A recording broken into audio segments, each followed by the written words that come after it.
Chapitre 4. Recherche exploratoire et descriptive. Étude fondatrice du Biological Nurturing. En 1997, une de mes inspiratrices, Jane Howden, médecin néonatologiste, mit une annonce pour trouver une assistante de recherche sage-femme. Dans une étude bicentrée, randomisée, contrôlée, Howden et Williams, chercheurs pionniers dans le domaine du métabolisme, examinaient les effets de la supplémentation sur l'allaitement et sur l'adaptation métabolique chez des bébés en bonne santé, modérément prématurés. Howden et De Roy, un de ses chefs de clinique, menaient des études métaboliques semblables chez les bébés en bonne santé, nés à terme, mais petits ou grands pour leur âge gestationnel. À l'époque, ces groupes de bébés en bonne santé étaient considérés à risque d'hypoglycémie et recevaient une supplémentation systématique. J'ai sauté sur l'occasion de travailler sous leur direction et j'ai été muté à ce nouveau poste. J'avais une certaine expérience clinique de soutien à l'allaitement exclusif pour ces groupes de bébés sains mais vulnérables. C'était donc passionnant d'être supervisé de près par des spécialistes comme Howden, De Roy et Mick, un autre chef de clinique. Leur supervision aiguisa et améliora mes compétences d'évaluation clinique. Les concepts de cétonie néonatale et de contre-régulation prenaient corps. Étude pilote exploratoire. À l'origine, le protocole de recherche comprenait un journal des tétés, mais il avait été abandonné car personne n'avait envie de le remplir. Tout le monde utilisait les formulaires standards de transmission d'allaitement. Entre parenthèses, voir figure 1. Howden accepta que le journal intime d'allaitement soit utilisé en plus des formulaires standards. Pendant les 9 mois qu'a duré ma mission, j'ai recruté plus de 50 mères pour l'étude. J'ai piloté le journal intime avec un sous-groupe de 12 mères qui voulaient allaiter exclusivement au sein pour explorer le BN. L'objectif premier était d'identifier les composants du BN en tant qu'intervention et le second d'évaluer si le BN influençait la mise en place de l'allaitement et si oui, comment. Pour ce faire, j'ai utilisé une approche méthodologique qualitative. Le journal intime était le principal instrument de récolte de données. Les protocoles de recherche sur le métabolisme étaient souples.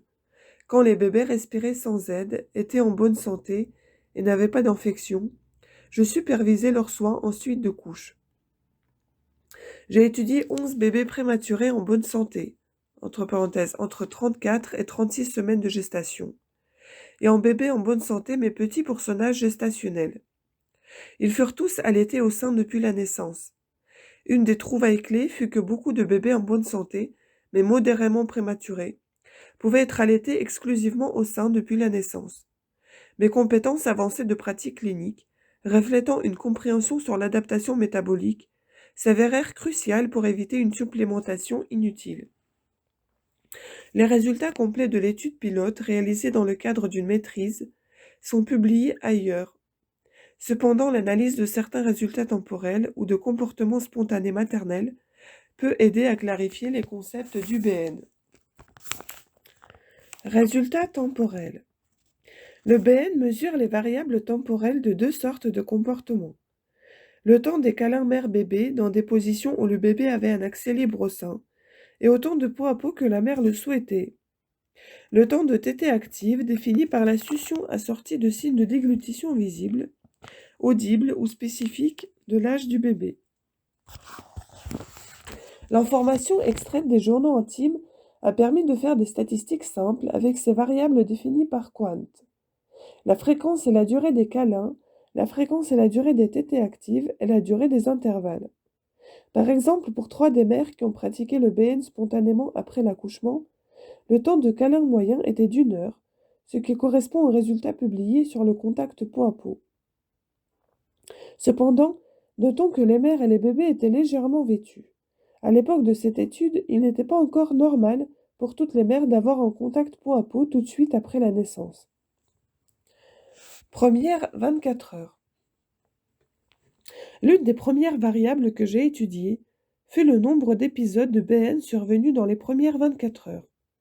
Les épisodes du BN étaient calculés en additionnant le temps des câlins et le temps des tétées actives. Leur nombre était assez variable, allant de 7 à 18, avec une moyenne de 12. Les nouveau-nés avaient un temps de câlin moyen de 7 heures et 40 minutes, avec des écarts importants allant de 4 à 16 heures. Pendant les premières 24 heures, les bébés ont été activement pendant un temps moyen de 2 heures et 35 minutes. Ces temps de câlin et de tétée active étaient supérieurs à ceux spécifiés dans les directives sur la prévention de l'hypoglycémie néonatale. Dans ces directives, les mères n'étaient pas encouragées à câliner leur bébé en dehors des tétées actives. Du coup, les sages-femmes conseillaient aux mères de réveiller leur bébé gentiment après 8 ou 12 heures postnatales s'il ne s'était pas encore réveillé pour téter.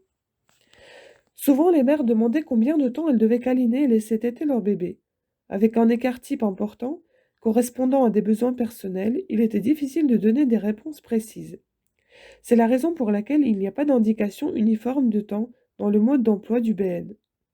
Effectivement, les résultats ci-dessus avec un écart type important suggèrent que nous ne devrions pas donner de réponse chiffrée spécifique à la question de la durée pour câliner ou laisser téter un bébé. De même que la définition de l'hypoglycémie néonatale n'est pas un jeu de chiffres, nous ne pouvons pas quantifier la fréquence des câlins ni du transfert actif du lait, bien que quelquefois donner une notion de temps puisse être utile. Nous pouvons dire aux mères, par exemple, de porter leur bébé de façon régulière, peut-être un tiers du temps. Pour beaucoup d'entre elles, une telle suggestion suffit. Une autre réponse possible est de leur demander combien de temps elles veulent câliner leur bébé, puis d'approuver leur réponse si elle reste dans les paramètres de recherche présentés ci-dessus, et de leur dire que le chiffre qu'elles donnent correspond. Nous pouvons également leur rappeler que hier, à cette heure-ci, elles nourrissaient leur bébé en continu. Elles ne pouvaient pas le poser. Cette réponse les fait souvent rire. Le rire est une partie tellement importante de la parentalité. Il permet souvent de saisir l'évidence du bon sens. Les sages-femmes et les médecins en charge ont aussi besoin de savoir quels sont les paramètres considérés comme normaux pour préparer leur évaluation. Sans généraliser, ces statistiques se sont contentées de répondre à ce besoin, aidant à cadrer des questions de durée et de fréquence, sans avoir de fonction de prescription. À cette époque, je ne savais pas à quel point la position de la mère était importante. Cependant, lors d'épisodes de BN, j'ai observé et décrit 10 mouvements ressemblant à des réflexes archaïques qui semblaient stimuler les comportements d'allaitement chez les nouveau-nés de l'étude. La présence ou l'absence des réflexes du bébé permettait de déterminer la conduite clinique à tenir, ainsi que le soutien à l'allaitement à apporter. Même si le mouvement réflexe d'un bébé était faible, je trouvais qu'il pouvait déclencher une cascade de comportements innés. 7 parmi les 12 bébés à risque que j'ai étudiés n'ont pas eu besoin de supplémentation ni de complément depuis leur naissance. L'âge moyen à la sortie de maternité était de 6 jours et les 12 étaient allaités exclusivement au sein en sortant. À 4 mois, 11 bébés étaient encore allaités au sein et 10 exclusivement. L'échantillon était trop restreint pour permettre de faire des comparaisons. Cependant, ces résultats étaient encourageants à côté des statistiques nationales du Royaume-Uni. Une telle durée d'allaitement au sein exclusif était à l'époque inhabituelle pour n'importe quel bébé en bonne santé, encore moins pour des bébés modérément prématurés ou petits pour leur âge gestationnel.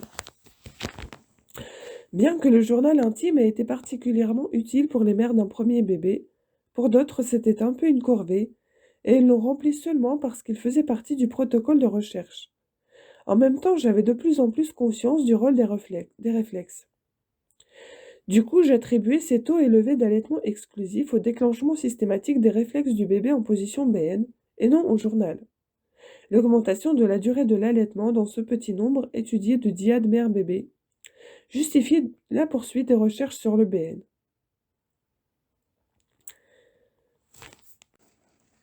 Étude de doctorat sur le Biological Nurturing. L'étude pilote mettait en lumière que le contact étroit, face à face, avait un impact positif sur l'allaitement. Lors de cette étude, certains composants du BN ont été définis, par exemple 10 réflexes archaïques du nouveau-né stimulateur de l'allaitement. Cependant, pour faire du BN une intervention valable et fiable, nous avions besoin de clarifier les concepts et de comprendre les mécanismes sous-jacents. Sélection d'une méthodologie de recherche. Toutes les mères de l'étude pilote allaitaient à 6 semaines.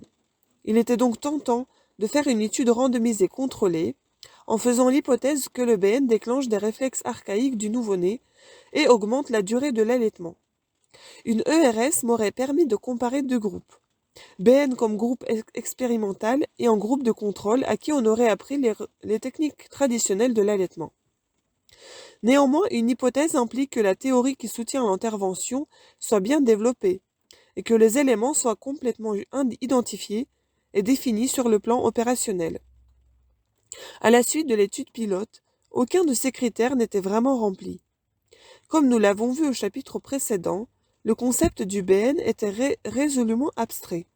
La littérature nous apprend que beaucoup de chercheurs ont étudié le fouissement et la succion, mais peu ont regardé le rôle que peuvent jouer d'autres réflexes archaïques du nouveau-né.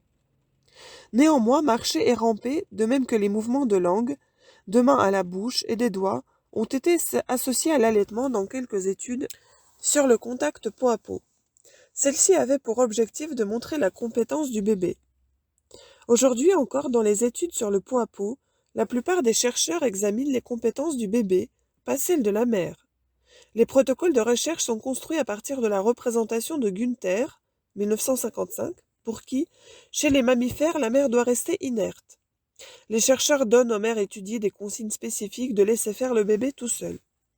Ce modèle permet de mettre en valeur la capacité innée du nouveau-né à trouver le sein, sans l'assistance de sa mère. Cependant, tous les bébés n'y arrivent pas, ce qui suggère que le protocole a de sérieuses limites. Exclure les mères et négliger la réciprocité entre mère et bébé dévalorise le rôle protecteur de la mère. Nier l'interaction essentielle de leurs aptitudes mutuelles innées peut imposer au bébé une dépense d'énergie excessive. De plus, les comportements observés sont attribués toujours au contact peau à peau, pas aux positions de la mère et du bébé. L'influence des états de conscience du nouveau-né est ignorée. Ces observations m'ont guidé dans le choix méthodologique pour collecter les données. Utilisation de vidéos pour une recherche descriptive éthologique. Les pédiatres, pionniers dans la description des réflexes archaïques, ont identifié des positions et des états de conscience comme les paramètres clés du déclenchement de l'activité motrice. Les résultats de mon étude pilote concordaient avec les leurs, identifiant ces deux variables, position et état, comme étant liées à la présence ou à l'absence et à la force de l'expression des réflexes archaïques. Une autre raison pour mener une recherche descriptive plutôt qu'expérimentale concerne une question plus épineuse. Le comité anglais médical de recherche souligne qu'on a tendance à ne pas entreprendre d'études descriptives qui explorent une théorie par manque de temps et de budget. Beaucoup de protocoles actuels pour aider les mères à allaiter furent développés sans évaluation appropriée ni résultats fiables pour soutenir leur efficacité. Nous savons maintenant qu'une bonne partie de ces protocoles ne sont pas toujours efficaces, et nos faibles taux de durée d'allaitement sont là pour nous le rappeler. Dans le développement du BN, il était scientifiquement justifié d'essayer d'éviter les mêmes écueils. C'est pourquoi je suis retourné à mes tablettes. J'ai sélectionné un modèle descriptif comparatif et une méthodologie mixte qui permettait l'identification systématique et objective des différents composants du BN, ainsi que la manière dont ils interagissent. De même, il demeurait important de mesurer les taux d'allaitement à 2 et 6 semaines, non pour trouver les déterminants de cause à effet, mais pour étayer les décisions concernant la faisabilité de développer plus avant le BN, en tant qu'intervention pour soutenir la mise en place de l'allaitement. Si un nombre de mères égal ou inférieur à la moyenne nationale du Royaume-Uni continuait à allaiter à ce stade, le développement du BN serait abandonné. En conséquence, le premier objectif des recherches de doctorat n'était pas de tester les effets de l'intervention du BN. Il s'agissait plutôt de démasquer ces mécanismes pour établir si le BN déclenchait les réflexes archaïques du nouveau-né comme stimulant de l'allaitement, comme cela semblait être le cas dans ma recherche pilote. De plus, il était important d'explorer comment l'ensemble de la contribution des réflexes archaïques pouvait agir sur la capacité de téter du bébé, et de comparer les descriptions de chaque réflexe semblant jouer un rôle dans la stimulation de l'allaitement, tant au sein qu'au biberon. Quand quelqu'un entreprend des recherches en vue d'obtenir un doctorat, un comité de surveillance et parfois des conseillers experts aident à maintenir un bon niveau académique. Mon travail de recherche a été encadré à la fois par des spécialistes académiques et cliniques. Le panel de supervision était constitué d'un directeur de thèse, de 2 superviseurs académiques et d'un superviseur clinique. Un sous-groupe de spécialistes en allaitement était composé d'une consultante en lactation, conseillère en allaitement au NCT, d'une animatrice de la Leech League pour le soutien de mère à mère, d'un ostéopathe crânien et d'un médecin néonatologiste. Le modèle d'étude descriptive comparative sélectionné utilisait une méthodologie mixte, avec pour principale source de données les observations d'enregistrement vidéo. Une session a été filmée soit à la maternité, soit au domicile des mères allaitant au sein et au biberon. Dans ce livre, nous nous intéressons principalement aux résultats du groupe d'allaitement au sein. Une description complète du plan de recherche est disponible dans la thèse et dans un article ultérieur. Toutefois, les questions spécifiques de recherche et les mesures de résultats sont exposées dans le tableau 1. Cette description rapide des objectifs peut vous aider à interpréter les résultats. Tableau 1. Question de recherche. Les composants du BN peuvent-ils être décrits? Comment sont-ils interreliés et quelles sont leurs interactions? Mesure de résultats. Description des composants du BN et explication de leur manière d'interagir. Question de recherche. Le BN déclenche-t-il des réflexes archaïques? Si oui, de quelle manière le BN est-il influencé par les 2 variables neurologiques clés, position et état d'éveil? Mesure de résultats, identification et description d'un nombre de réflexes archaïques stimulant l'allaitement, déclenchés par les positions d'allaitement au travers des états de conscience du nouveau-né. Question de recherche. Les réflexes archaïques jouent-ils un rôle dans le contexte de l'allaitement? Mesure de résultats, description du rôle, du type et de la fonction potentielle des réflexes archaïques. Question de recherche. Le BN devrait-il continuer à être développé en tant que pratique pour le soutien à l'allaitement? Mesure de résultats, durée d'allaitement à 2 et 6 semaines postnatales. Qu'en est-il du contact peau à peau? À l'époque, j'encourageais toutes les mères à pratiquer le peau à peau avec leur bébé. Cependant, au cours de l'étude pilote, des mères ont souvent insisté pour ne pas se déshabiller. En Angleterre, il y a très peu de chambres individuelles dans les maternités. Aussi, les nouvelles mamans pudiques n'étaient pas à l'aise avec trop de nudité. Elles craignaient aussi que leur bébé, sain mais prématuré et de petit poids, n'attrape froid. Bien que des études correctement menées, randomisées et contrôlées aient démontré que les bébés en peau à peau maintiennent mieux leur température que ceux chauffés en couveuse, aucun bébé sous ma responsabilité ne souffrait d'hypothermie, donc je n'ai pas insisté. En apparence, les bébés en BN ont eu des comportements similaires à ceux en peau à peau de la vidéo naissance et première tétée. Mais les interactions entre le corps de la mère et celui du bébé stimulaient un éventail de ce qui semblait être des réflexes innés, en plus des 2 nommés dans la vidéo. Mouvement de bouche, lécher, renifler, nidation au sein, mouvement de ramper et de fouissement, chercher et prendre le sein, téter et déglutir étaient habituellement suivis d'une phase de sommeil, puis de mêmes mouvements de reprise du sein. Lors des épisodes de BN, les mères en contact corporel étroit avec leur bébé semblaient provoquer spontanément ces comportements. Les signaux maternels semblaient déclencher les réflexes du bébé, ou les signaux du bébé provoquaient des réponses chez la mère. Cette réciprocité semblait aider la mise en place de l'allaitement. Le chapitre 11 donne plus de détails sur la différence entre le BN et le peau à peau. Conclusion. L'étude du BN ne s'arrête pas au travail de doctorat sur les mécanismes. Le point final des projets de recherche sur le BN serait plutôt une intervention fiable et valable pour soutenir la mise en place de l'allaitement, et finalement, c'est mon objectif. Dans le cas du BN, la fiabilité signifie que 2 praticiens ou plus, utilisant le BN, apportent leur soutien à la même mère de la même façon et font la même évaluation du transfert de lait.